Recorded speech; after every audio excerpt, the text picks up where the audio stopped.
Kailangang kumayod para sa pamilya. Ayan. Barbecue, barbecue kayo dyan. Kasama ang puso. Puso ang tawag nito sa amin, guys. Balikanin ang laman nito. Bigas, dito siya sinaing sa hinahabi na dahon ng niyog. Napakasarap nito at napakabango. Kaya ito ang madalas na partner dito sa probinsya namin sa mga katulad nitong may barbecue, mga inihaw, sugba-sugba, yan, puso kung tawagin. Nagluluto po kami ng barbecue dahil gawa nga ng may sayawan po dito sa aming probinsya. May mga live band po na kakanta.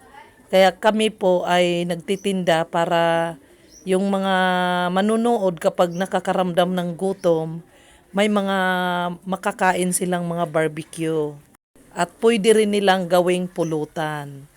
Yan, talagang ito ang aming pangkabuhayan dito sa aming probinsya. Sinamahan din namin ng piniritong mani. Dahil ito ang madalas na ginagawang pulutan ng mga kabataan kapag nakakaramdam ng gutom galing sa inuman. Yan. Talagang malaking tulong po ito sa aming pangkabuhayan dahil dito po nabibigyan namin ng pandagdag, pantusto sa pang-araw-araw sa aming pamilya. Sipag at tiyaga lang. Tiyaga-tiyaga lang talaga kasi matrabaho talaga ang pagbabarbecue. Mainit. Pero bilang isang magulang, hindi mo na mararamdaman ang init at pagod. Kung ang pag-uusapan ay para sa pamilya, walang pagod-pagod, walang susuko, walang susurinder.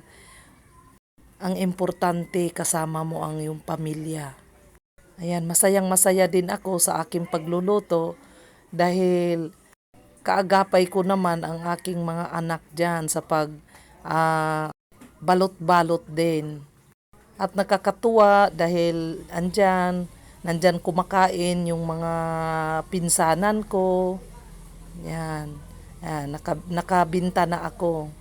Talagang napakasarap sa pakiramdam na pati mga relatives mo, sinusuportahan ka sa iyong hanap buhay. Dito sila bumibili ng mga ulam nila. Ang saya-saya dahil mamaya-maya mag-uumpisa na ang sayawan. Marami ng tao, mas malakas ang bintahan. Ayan, inaayos ko na at ino-organize ko na ang mga display naming mga soft drinks at mga chicherya. Yan. Para pagdating mamaya ng mga manunood, ready na.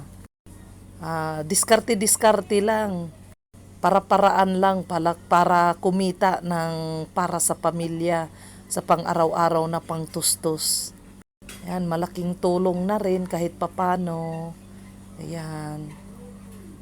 Inaayos-ayos ko na para maganda naman siya tingnan. Ayan. Habang wala pang bumibili ng aking barbecue, ayan, inaayos-ayos ko muna ang display ng aking mga ibang may kasama ding mga balot. Yan, may balot din. Sinamahan ng suka na maanghang. Ayan, nag-uumpisa na akong nagtatawag kasi may mga kabataan nang dumadating. Ayan, inaalok ko sila ng balot. Dahil ito, piborito din ito ng mga kabataan dahil maliit lang ang sisiw nito. At siguradong magugustuhan ng mga mamimili. Kasi ano lang siya, maliit lang ang kanyang sisiw. Pinili ko yung maliit lang ang sisiw para ganahan yung kaukain. Ayan, nagsipagdatingan na oh. Sipagdatingan na ang mga mamimili. Ayan, parang nakatsamba yata ako nitong gabi na to. Parang dumadami ang bumibili sa akin ng balot. Ayan, kakain na sila. Ang balot kasi ay napakamasustansya nito. Lalo na sa puyat. Kapag puyat ka at balot ang kinain mo, maganda ito. Kasi pampataas ito ng dugo. Kaya maganda ang balot kapag puyat ka. Ayan, dumating na ang mga kabataan para kumain ng balot. Kaya tuwan-tuwa ako dahil kahit papano, kumikita ang kunting pangkabuhayan. Ayan, Ayan, kumakain na ang mga kabataan. At si ako naman ay grabing busy din. Na busy din naman ako dahil gawa nga ng kuha sila ng balot, baka hindi ko matandaan. Ayan, kumakain na sila at nagustuhan nila ang aking balot. Sakto lang daw ang laki ng sisiw, hindi ganon kalaki. Kaya pabalik-balik ito si Manong, Nakaapat na balot na siya. Ako naman ang kinakabahan sa kanya dahil baka mag-high blood siya sa 4 pirasong balot na kinain niya. Yun. Ang mga kabataan naman ay busy, tuwan-tuwa naman sila sa aking hotdog na barbecue. Napakasarap ng timplada ni Aling Bilin. Ang nagtitimpla ng aking barbecue ay si Aling Bilin. Napaka-expert nito magtimplada ng barbecue. Kaya napakasarap talaga. Hindi talaga siya naiiba sa mga pangmamahaling pang-restaurant na timplada ng barbecue niya.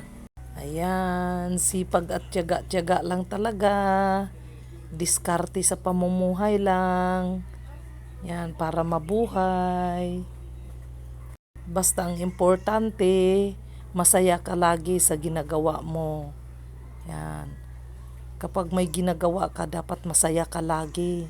Hindi, wag mong istresin ang sarili mo nang dahil lang sa mga walang kwentang bagay. Dapat laging masaya. I-enjoy natin lagi ang bawat sandali ng buhay natin dahil hindi naman tayo habang buhay maninirahan dito. Temporary lang. Kaya dapat wag istresin ang sarili natin sa mga bagay-bagay na hindi naman natin madadala pagdating ng panahon. Yan, enjoy lang. Enjoy mo lang, ang importante. Kikita mo ang mga mahal mo sa buhay masaya at walang anumang karamdaman. Yan, enjoy mo lang ang buhay mo. Ganun lang, ganun kasimple, hindi mo kailangang mag-stress.